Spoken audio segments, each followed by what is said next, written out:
ওম শান্তি। আজকের মুরলি 16ই জানুয়ারি 2024।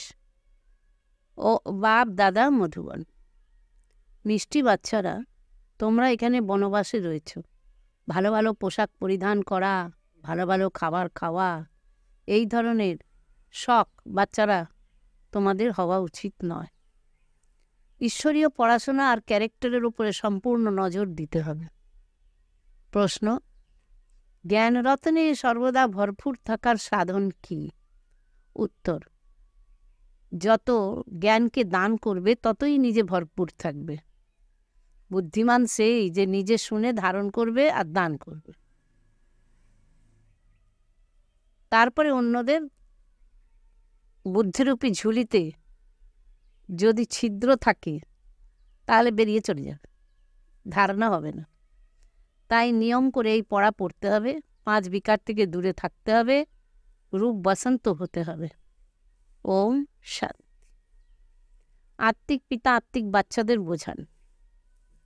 আত্মিক বাবাও কর্মেন্দ্রিয়ের দ্বারা বলেন, আর আত্মিক বাচ্চারাও কর্মেন্দ্রিয়ের দ্বারাই শোনে। এ হলো নতুন কথা।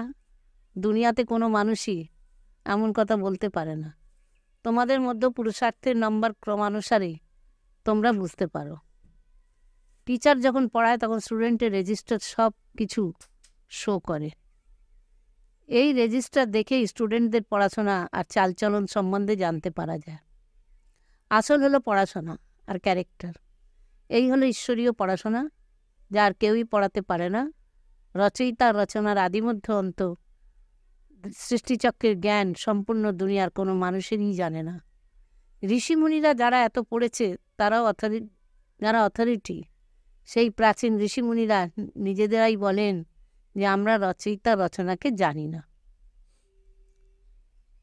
বাবা এসেই সেই পরিচয় দিয়েছেন। একথাও বলা হয় যে হলো কাঁটার জঙ্গল।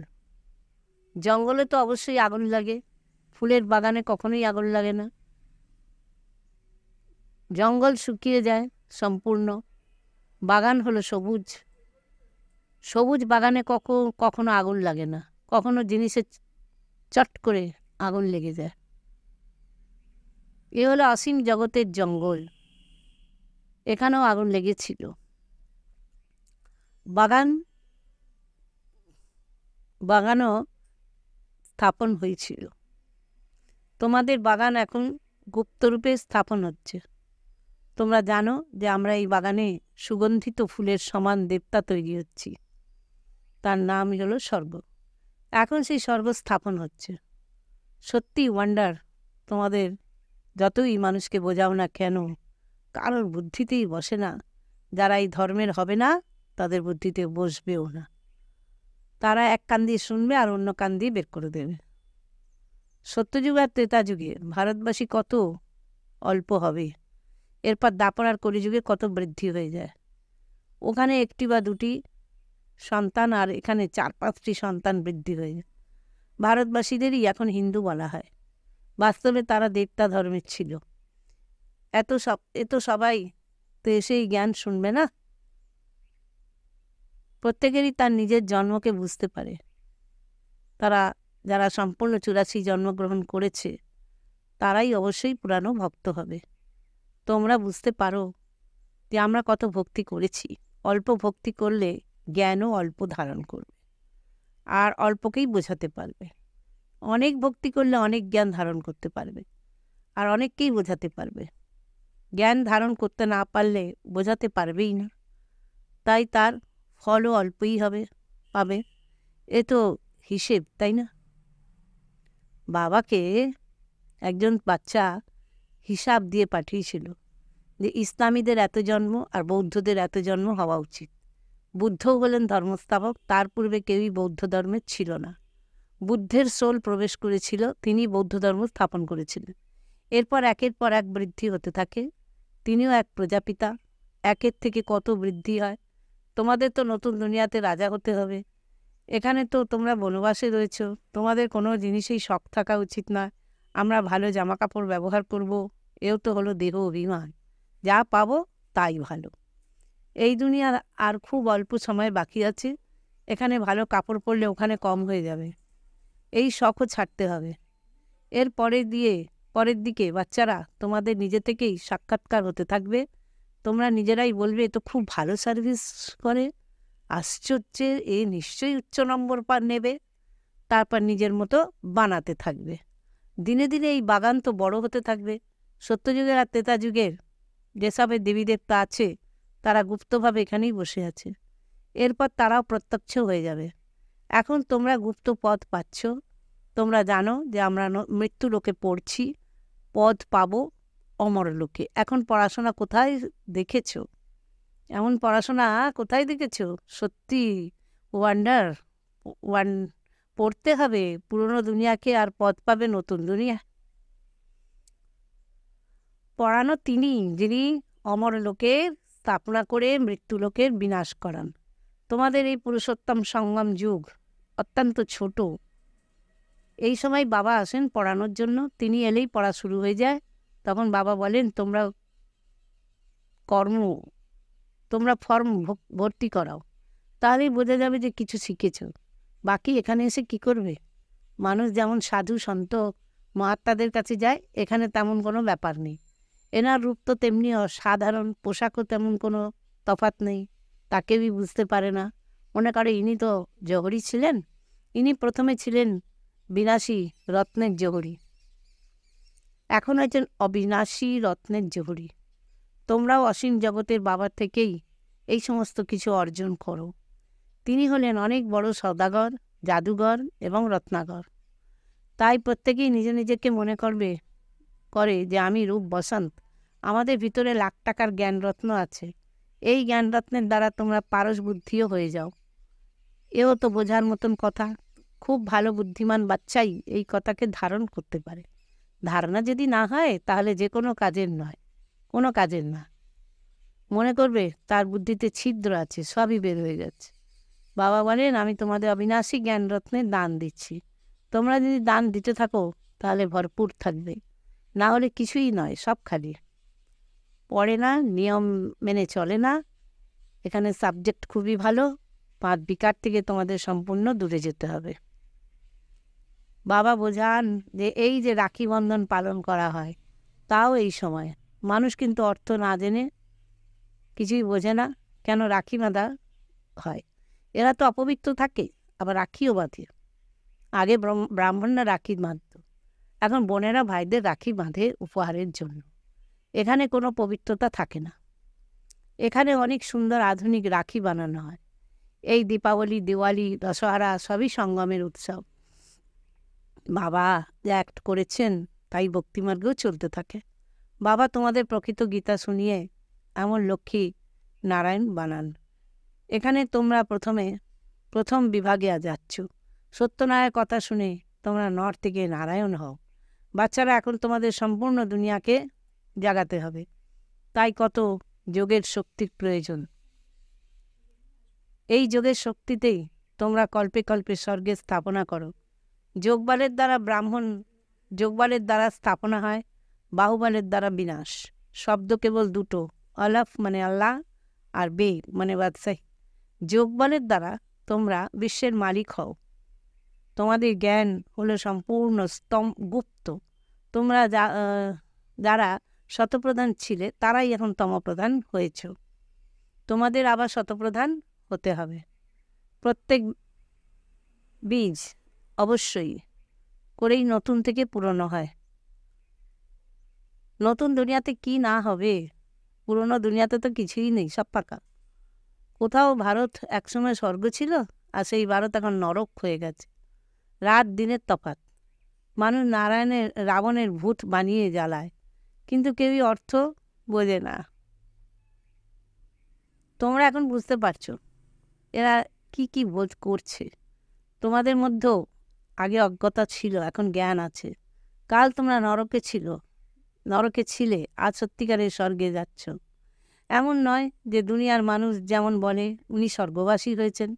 তোমরা এখন স্বর্গে যাবে, তখন নরক পাবে না। এ কত বোঝার মতন কথা! এ হলো 1 সেকেন্ডের কথা। বাবাকে স্মরণ করলে তোমাদের বিকর্ম বিনাশ হবে। তোমরা এই কথা সবাইকে বলতে পারো। সবাইকে বলো এই লক্ষ্মীনারায়ণ যেমন ছিলেন, তারও আবার 84 জন্ম নিয়ে এখন হয়েছেন। তোমরা শতপ্রধান থেকে তমপ্রধান হয়েছ, আবার তোমাদের শতপ্রধান হতে হবে। আত্মার তো বিনাশ হয় না। বাকি তাদের তমপ্রধান থেকে শতপ্রধান হতেই হয়। বাবা অনেকভাবে তোমাদের বোঝাতে থাকেন। আমার ব্যাটারি কখনোই পুরনো হয় না। বাবা কেবল বলেন নিজেকে বিন্দু আত্মা মনে করো। মানুষ বলে এর আত্মা শরীর ছেড়ে চলে গেছে। আত্মা সংস্কার অনুসারে এক শরীর থেকে অন্য শরীরে ধারণ করে। এখন এই আত্মাদের ঘরে ফিরে যেতে হবে। এও হলো ড্রামা। এই সৃষ্টিচক্রে রিপিট হতে থাকে। পরের দিকে হিসেব করে বলে দুনিয়াতে এত মানুষ, এমন কেন বলে না যে দুনিয়াতে এত আত্মা? বাবা বলেন যে বাচ্চারা আমাকে কিভাবে ভুলে গেছি, তবুও আমাদের সকলের কল্যাণ করতে হবে। তাই মানুষ বাবাকে ডাকতে থাকে, তোমরা বাবাকে ভুলে যাও, কিন্তু বাবা তোমাদের ভোলেন না। বাবা আসেন পতিত্বের পবিত্র বানাতে। এ হলো গোমুখ, বাকি ষাঁড় ইত্যাদির কোনো কথা নেই। ইনি হলেন ভাগ্যশালী রথ। বাচ্চারা বাবা তোমাদের বলেন যে শিব বাবা তোমাদের শৃঙ্গার করেন, এ কথা যেন তোমাদের খুব ভালোভাবে স্মরণে থাকে। শিব বাবাকে স্মরণ করলে তোমাদের অনেক লাভ হবে। বাবা আমাদের ব্রহ্মার দ্বারা পড়ান, তাই তোমরা এনাকে স্মরণ করবে না। শিব বাবাই হলেন একমাত্র সদ্গুরু, তার কাছেই তোমাদের সমর্পণ বলিহারি হতে হবে। ইনিও ওনার কাছেই সমর্পিত হয়েছেন। বাবা বলেন যে একমাত্র আমাকেই স্মরণ করো। বাচ্চারা সত্যযুগী ফুলের দুনিয়ায় যাচ্ছে, তাহলে কাঁটার প্রতি তাদের এত মোহ কেন থাকবে? 63 জন্ম তো তোমরা ভক্তিমার্গে শাস্ত্র পড়ে পূজা করে এসেছ। তোমরা পূজাও প্রথমে শিব বাবারই করেছিলে, তাই তো সোমনাথ মন্দির বানানো হয়েছিল। মন্দির তো সমস্ত বাচ্চাদের ঘরেই ছিল, সেখানে কত হিরে জহরত ছিল, পরের দিকে কমতে শুরু করেছে। একটি মন্দির থেকেই কত সোনা ইত্যাদি লুট করে নিয়ে গিয়েছিল। তোমরা এমনই এক ধনবান বিশ্বের মালিক হও। ইনি ধনবান ছিলেন, এই বিশ্বের মালিক ছিলেন, কিন্তু এনার রাজত্বের কত কম সময় হয়েছে তা কেউই জানে না। বাবা বলেন যে 5000 বছর হয়েছে, এই 2500 বছর রাজত্ব করেছিল, বাকি 2500 বছরে এত মঠ পথ ইত্যাদির বৃদ্ধি হয়েছে। বাচ্চারা তোমাদের অনেক খুশি হওয়া উচিত যে আমাদের বেহাদের বাবা পড়াচ্ছেন। তোমরা অগাধ সম্পদ পাও। শাস্ত্রে দেখানো হয়েছে যে সাগর থেকে রত্নের থালা ভরে দেবতা বের হয়ে এসেছিল। এখন তোমরা ভরপুর করে জ্ঞান রত্নের ঢালা পাও। বাবা হলেন জ্ঞানের সাগর। কেউ ভালোভাবে ভরপুর করে, আবার কারোর আবার বেরিয়ে যায়। যে ভালোভাবে পড়বে আর পড়াবে সে নিশ্চয়ই খুব ভালো ধনবান হতে পারবে। এখন রাজধানী স্থাপন হচ্ছে, এই নাটকে লিপিবদ্ধ আছে। যে খুব ভালোভাবে পড়বে সেই স্কলারশিপ পাবে। এ হলো ঈশ্বরীয় অবিনাশী স্কলারশিপ, আর দুনিয়ায় হলো বিনাশী। সিঁড়ি খুবই আশ্চর্যের। এ তো 84 জন্মের কাহিনী, তাই না? বাবা বলেন যে সিঁড়ির এত বড় ট্রান্সলাইট বানাও যে দূরের থেকে সব পরিষ্কার দেখা যায়। মানুষ দেখে আশ্চর্য হয়ে যাবে। এরপর তোমাদের নামও উজ্জ্বল হতে থাকবে। এখন যারা চক্র লাগিয়ে চলে যায়, তারাই আবার পরের দিকে আসবে। 2-4 জন ঘোরার পর ভাগ্যে যদি থাকে তাহলেই আকৃষ্ট হবে। প্রিয়তম তো একজনই, কোথায় আর যাবে? বাচ্চাদের খুবই মিষ্টি স্বভাবের হতে হবে। মিষ্টি তখনই হবে যখন যোগে থাকতে পারবে। যোগের থেকেই প্রচেষ্টা হয়। যতক্ষণ মরছে না দূর হবে ততক্ষণ কারোর এই চেষ্টা আসবে না। এই সিঁড়ির রহস্য সমস্ত আত্মাদেরই বলতে হবে। নাম্বার অনুসারে ধীরে ধীরে সকলেই জানতে পারবে। এই হলো ড্রামা। এই পৃথিবীর হিস্ট্রি, জিওগ্রাফি রিপিট হতে থাকে। যিনি এইসব বুঝিয়েছেন তাকে তো অবশ্যই স্মরণ করা চাই, তাই না? বাবাকে অমনিপ্রেজেন্ট, সর্বত্র বিরাজমান বলা হয়, কিন্তু ওখানে তো অমনিপ্রেজেন্ট হলো মায়া। এখানে হলেন বাবা, কেননা তিনি 1 সেকেন্ডে আসতে পারেন বলা হয়। কিন্তু তোমাদের বোঝাতে হবে যে বাবা এনার মধ্যে বসে আছেন। তিনি তো করণ করাবন হার, তাই না? তিনি করেন আবার করানো। তিনি বাচ্চাদের নির্দেশ দেন, তিনি নিজেও করতে থাকেন। এই শরীরে বসে বাবা কি করতে পারেন আর কি করতে পারেন না তার হিসাব করো। বাবা খান না, তিনি সুগন্ধ ভাবটুকু নেন। আচ্ছা, মিষ্টি মিষ্টি হারানিধি বাচ্চাদের প্রতি মাতা পিতা বাপ দাদার স্মরণের স্নেহ সুমন আর সুপ্রভাত। আত্মাদের পিতা তার আত্মারূপী বাচ্চাদেরকে জানাচ্ছেন নমস্কার। ধারণার জন্য মুখ্য সার 1 নম্বর পয়েন্ট, রূপ বসন্ত হয়ে নিজের বুদ্ধিরূপী ঝুলি সর্বদা অবিনাশী জ্ঞানরত্নে ভরপুর রাখতে হবে।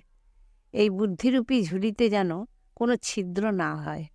জ্ঞানরত্ন ধারণ করে অন্যকে তার দান করতে হবে।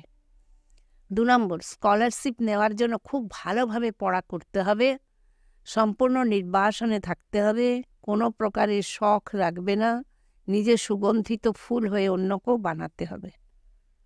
বরদান, পরিস্থিতিরূপী মেঘকে দেখে ঘাবড়ে যাওয়ার পরিবর্তে সেকেন্ডে ক্রস করে থাকা সিদ্ধি স্বরূপ ভব।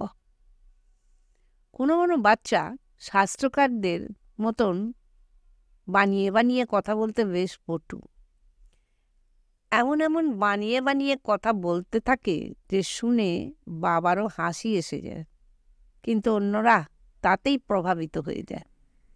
এই অনেক প্রকারের ব্যর্থ কথা, ব্যর্থ রেজিস্টারের রোল বানাতে থাকে। সেই জন্য তার থেকে তীব্র বেগে উড়ে যাও, ইনোসেন্ট হও, বাবাকে দেখো, পরিস্থিতিকে দেখো না। এইসব পরিস্থিতি হলো মেঘের মতন, এগুলোকে সেকেন্ডে ক্রস করবার বিধি দ্বারা সিদ্ধি স্বরূপ হও। স্লোগান, যে কোনো বিষয়ে কোশ্চেন মার্ক তোলা অর্থাৎ ব্যর্থের খাতার সূত্রপাত করা। অব্যক্ত সাইলেন্স দ্বারা ডবল লাইট ফরিস্তা স্থিতির অনুভব করো। এখন নিজের অন্তরের শুভ ভাবনা অন্য আত্মাদেরকে পৌঁছাও। সাইলেন্সের শক্তি প্রত্যক্ষ করাও। প্রতিটি বাচ্চার মধ্যেই এই সাইলেন্সের শক্তি রয়েছে। শুধুমাত্র এই শক্তিকে মন থেকে তন থেকে ইমার্জ করো। 1 সেকেন্ডে মনের সংকল্পকে একাগ্র করে নাও, তবেই ফরিস্তা স্বরূপের দ্বারা বায়ুমণ্ডলে সাইলেন্সের শক্তির প্রকম্পন ছড়িয়ে পড়বে। ওম শান্তি। আজকের শ্রীমত 56 নম্বর, খাবারের 1 গ্রাস বাবার স্মরণে থেকে বাবার সাথে খেতে হবে। দিব্যগুণ 56 নম্বর, যথার্থতা। অবগুণ 56 নম্বর, ব্যক্তি বস্তু বৈভবের উপর আমিত্বভাব।